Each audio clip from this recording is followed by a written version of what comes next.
नमस्कार व्यूअर्स, आप देख रहे हैं सीएनबीसी आवाज पर टक्कर। इस समय हिमाचल के बाद गुजरात में भी चुनावी शंखनाद हो गया है। 1 दिसंबर और 5 दिसंबर को गुजरात में वोटिंग होगी और 8 दिसंबर को हिमाचल के साथ साथ गुजरात का नतीजा यानी रिजल्ट भी सामने आ जाएगा। लेकिन इस बीच दम घोटने वाले प्रदूषण पर खूब सियासी वार, पॉलिटिकल वार, पलटवार हो रहे हैं। बीजेपी पूछ रही है जो दिल्ली नहीं संभाल सके वो गुजरात कैसे संभालेंगे। अरविंद केजरीवाल ने भी भगवंत मान के साथ प्रदूषण पर एक प्रेस कॉन्फ्रेंस करी शुक्रवार को और माना कि पंजाब में पराली का जलना उनकी सरकार की नाकामी है। हालांकि उन्होंने हालात सुधारने के लिए 1 साल का वक्त और मांग लिया है। हालांकि गुजरात में आम आदमी पार्टी ने अपने सीएम कैंडिडेट का ऐलान कर दिया है। ईदूषण गढ़वी आम आदमी पार्टी का बड़ा चेहरा होंगे। दूसरी ओर कांग्रेस ने चुनाव की तारीखों के ऐलान के साथ चुनाव आयोग पर तंज किया और बीजेपी के दबाव में काम करने का आरोप मढ़ दिया। तो बीजेपी पलटवार करते हुए कह रही है कि कांग्रेस हार के डर से बौखला गई है, आने वाले दिनों में ईवीएम पे ठीकरा फोड़ेगी। इस बीच गुजरात चुनाव के में दांव आजमा रहे असदुद्दीन ओवैसी एक बार फिर 80 और 20 का मुद्दा लेकर मैदान में कूद पड़े हैं। वो कह रहे हैं कि क्या इस देश में 20% होना एक बड़ा गुनाह हो गया है। लेकिन आज मैं आपको चुनाव और आतंक के काले कनेक्शन पर एक सुपर एक्सक्लूसिव खबर भी बताऊंगा। पाकिस्तान हिमाचल में कुछ नापाक करने की फिराक में है। साथ ही मैं आपको चुनाव को लेकर जनता के मूड की झलक भी दिखाऊंगा जिससे आपको पता चलेगा कि चुनावों का रुझान क्या है। गुजरात और हिमाचल के सियासी समर में कौन कितने पानी में है। तो आज जनता जनार्दन के बीच और एनालिस्ट और पैनलिस्ट के बीच होगा सबसे बड़ा संग्राम। 8 दिसंबर किसका नंबर, 8 दिसंबर किसका नंबर, आज का टॉपिक यह है क्योंकि 8 दिसंबर में किसका नंबर कटेगा और किसका नंबर लगेगा।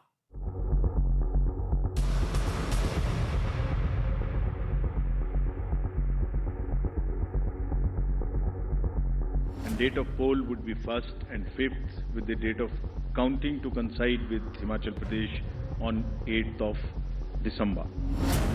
गुजरात में सियासी टक्कर की तारीख तय हो गई है। 1 दिसंबर को पहले चरण के लिए वोटिंग, 5 दिसंबर को दूसरे दौर की वोटिंग और 8 दिसंबर को हिमाचल के साथ ही गुजरात का भी रिजल्ट। लेकिन चुनाव की घोषणा से पहले ही कांग्रेस ने चुनाव आयोग पर तंज कसते हुए ट्वीट किया। लिखा, भारत निर्वाचन आयोग एक स्वायत्त संस्थान है, ये निष्पक्ष चुनाव करता है। ट्वीट में नीचे गांधी जी के 3 बंदर भी दिखाए गए। ये कबूलनामा है कांग्रेस का कि वो गुजरात का चुनाव बुरी तरह से हार रही है, हिमाचल का चुनाव बुरी तरह से हार रही है। इसलिए बहाना किसको दिया जाए, तो अभी से वो इलेक्शन कमीशन के कंधे का उपयोग करना चाहिए। इस पर खुद मुख्य चुनाव आयुक्त राजीव कुमार ने जवाब दिया। लेकिन जो भी पार्टी किसी भी कारण से या जो भी कैंडिडेट किसी भी कारण से वो सवाल उठाते रहे हैं, जब रिजल्ट आए तो उनको मालूम हुआ अरे ये तो सवाल मुझे नहीं उठाना चाहिए था, ये तो मेरे फेवर में ही रिजल्ट आ गया। उधर गुजरात में चुनावी ताल ठोक रहे ओवैसी 80 और 20 वाला मुद्दा लेकर मैदान में कूद पड़े हैं। आप 80-20 की आप बात किसने की? आपका मुख्यमंत्री ने की। तो क्या आप 20 होना कोई गुनाह है इस देश में? इसी बीच प्रदूषण ने देश के कई शहरों का दम घोट दिया है। बीजेपी सवाल पूछ रही है कि जो केजरीवाल दावा कर रहे थे कि उनके पास पराली का रामबाण इलाज है, वो पंजाब में पराली दहन क्यों होने दे रहे हैं।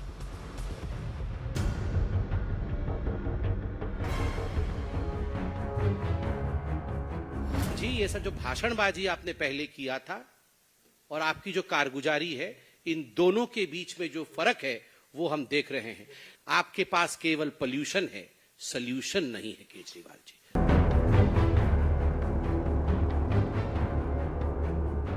अगर पंजाब में पराली जल रही है उसके लिए हमारी सरकार हम जिम्मेदार हैं।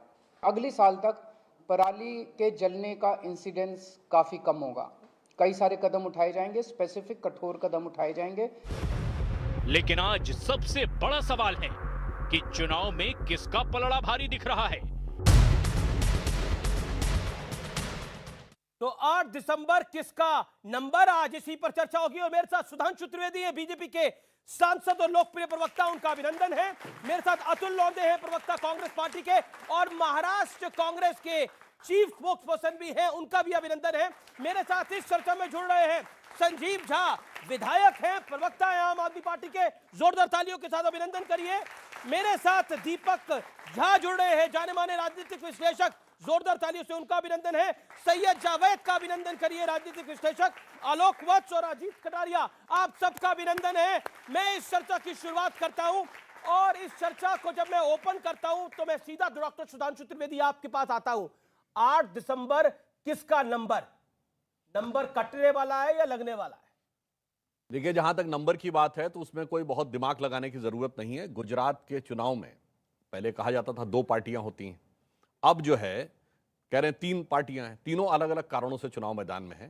कांग्रेस सिर्फ जमीन बचाने के लिए चुनाव मैदान में है, आम आदमी पार्टी हैसियत बनाने के लिए चुनाव मैदान में है, और सिर्फ भारतीय जनता पार्टी सरकार बनाने के लिए चुनाव मैदान में है। इसमें किसी प्रकार की कोई दुविधा नहीं है। और इसी के अनुरूप आप देखिएगा कि वो नंबर आएंगे जो पूर्ववर्ती हमारे जितने भी रिकॉर्ड हैं गुजरात के, उनसे कहीं बेहतर, कहीं अच्छे नंबर भारतीय जनता पार्टी को दिखाई पड़ेंगे जब चुनाव परिणाम आएगा।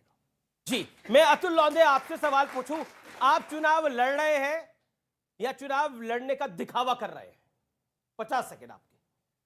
लास्ट टाइम बाल बचे थे, बाल बचे थे, 77 पे थे हम, और हमारी 17 सीटें जो है वो 250 से लेकर 2500 के अंतर में हमने हार हुई। इस बार आपके बाल बच रहे हैं और इस बार अब बाल पे जाओ मत, मेरे भाई खड़े हैं, बाल पे जाओ मत। तो बड़े भाई है, बड़े सम्मान करता हूं मैं उनका, लेकिन जिस तरह से आप अंडर एस्टिमेट करने की कोशिश करते हैं, दौड़ा रहे हैं हम उनको उत्तर से दक्षिण तक, दोनों को, और दोनों एक साथ खड़े होकर हमारे इकलौते कांग्रेस के खिलाफ लड़ रहे, और आप पूछ रहे कांग्रेस कहां है? राहुल गांधी कितनी बारी घूम के आए हैं गुजरात? जानकारी दीजिए सबको और व्यूअर्स को भी, कितनी बारी गए हैं राहुल जी गुजरात? प्रियंका जी कितनी बारी गई हैं? आप मुंह बंद करिए सबका। अभी देखिए, दाहोद में आदिवासी सम्मेलन हुआ, उसमें राहुल जी गए थे। 7 सितंबर से भारत जोड़ो शुरू हुआ, उसके पहले 5 सितंबर को अहमदाबाद में सुनिए ना, मैं अक्टूबर नवंबर की पूछ रहा हूं आपसे। आप कह रहे हैं 6 महीने पहले गए थे। नहीं, आप ऐसा है कि आप अपने हिसाब से पूछिए, मैं मेरे पार्टी का क्या प्लान है उसके हिसाब से बताता हूं आपको। मैं आगे आपको मौका दूंगा, लेकिन मैं संजीव झा आपके पास आऊंगा, लेकिन दीपक झा, कांग्रेस आपको चुनाव लड़ते हुए दिखाई दे रही है, स्पष्ट बोलिएगा। देखिए, आपने राहुल गांधी, प्रियंका गांधी, बात ये बड़ी स्पष्ट हो गई है कि सवाल लोग उठाते हैं राहुल गांधी क्यों नहीं है। राहुल गांधी होते तो कहते हैं सिर्फ गांधी परिवार होता है। मुझे लगता है कि राहुल गांधी से आगे निकल चुकी है कांग्रेस, और वही यहाँ पे अतुल जी बोल रहे हैं, मतलब राहुल गांधी पीछे छोड़ चुकी है। राहुल गांधी से आगे निकल चुके हैं। राहुल गांधी पीछे छूटेंगे ना? अगर कांग्रेस आगे निकलेगी तो राहुल तो पीछे छूटेंगे। अभी तो अतुल जी बताएंगे, इनसे बताइए। मेरा सवाल हो सकता है इनसे कि राहुल गांधी से क्या कांग्रेस आगे निकल चुकी है? प्रियंका गांधी से क्या कांग्रेस आगे निकल चुकी है कि अब आप बड़ी बड़ी चुनाव रैलियों में राहुल गांधी जी का इस्तेमाल नहीं करेंगे? पहला सीधा सवाल जी।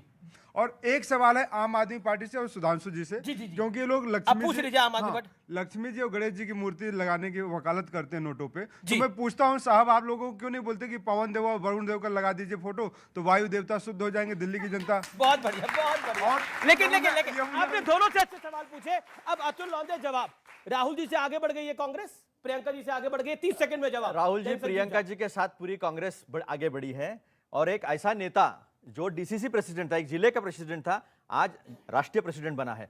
यहां तो चुनाव होते पता ही नहीं चलता है।